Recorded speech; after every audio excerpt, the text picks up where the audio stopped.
Video ini dipersembahkan oleh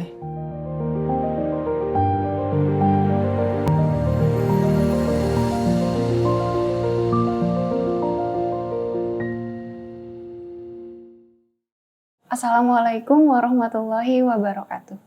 Sahabat, kita semua akan berada dalam fase melewati jembatan Asyirat. Jembatan Asyirat adalah titian atau jembatan kecil yang akan dilewati tiap manusia pada hari akhir. Harapan setiap muslim tentunya bisa selamat saat melewati jembatan Asyirat ini. Lantas, bagaimana kunci agar kita bisa selamat saat melewati jembatan Asyirat ini? Simak kisahnya bersama aku Ulis, hanya di Saring, Sahabat Sharing.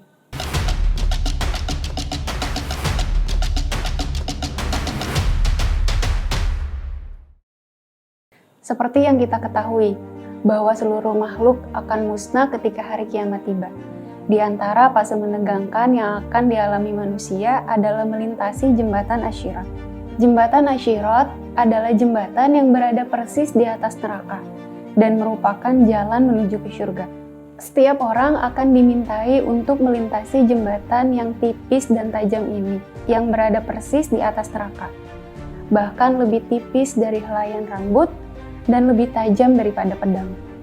Diriwayatkan bahwa Asyirat ini lebih lembut dari rambut dan lebih tajam dari pedang. Sebagaimana ucapan Abu Sa'id Al-Khudri radhiyallahu anhu, sampai kepadaku bahwa jembatan ini, Asyirat, lebih lembut dari rambut dan lebih tajam dari pedang. Hadis riwayat Muslim. Jembatan ini akan dilewati semua orang tanpa terkecuali. Tidak semua orang dapat berhasil dalam melewati jembatan ini. Akan ada orang yang tergelincir dan jatuh ke dalam neraka. Yang menentukan kelancaran dan keselamatan seseorang dalam melewati jembatan ini adalah amal perbuatan dan juga rahmat dari Allah Subhanahu wa Ta'ala. Lantas, amalan apa yang bisa menyelamatkan kita saat melewati jembatan Asyirat? Yang pertama adalah orang yang senang bertaubat kepada Allah Subhanahu wa Ta'ala, yaitu dengan taubat nasuha. Dengan mendapat rahmat dari Allah Subhanahu wa Ta'ala, tentunya kita akan masuk ke dalam syurganya. Salah satu cara agar mendapat rahmat Allah adalah dengan taubat nasuha. Taubat yang sebenarnya dan sepenuh hati dan berusaha untuk tidak mengulangi dosanya lagi. Katakanlah kepada hamba-hambaku yang melampaui batas terhadap diri-diri mereka. Janganlah kalian terputus asa dari rahmat Allah. Sesungguhnya Allah mengampuni semua dosa. Sesungguhnya Dialah Zat yang Maha Pengampun lagi Maha Penyayang.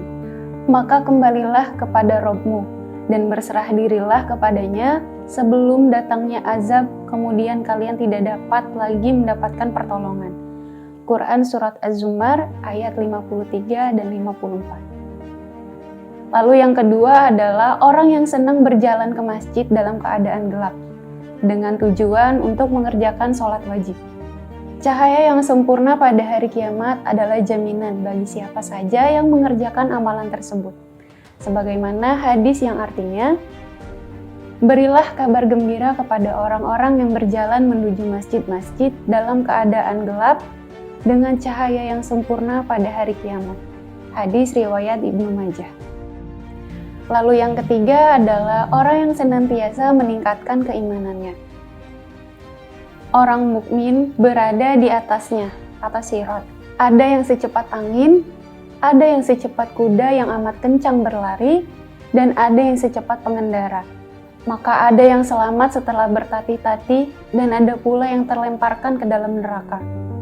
Mereka yang paling terakhir merangkak secara pelan-pelan. Muttafaq alaih. Di antara mereka ada yang binasa disebabkan amalannya. Dan di antara mereka ada yang tergelincir namun kemudian selamat.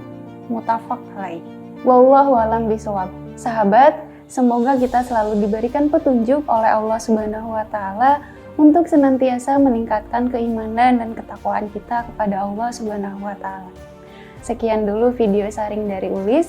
Sampai ketemu di video-video selanjutnya. Wassalamualaikum warahmatullahi wabarakatuh.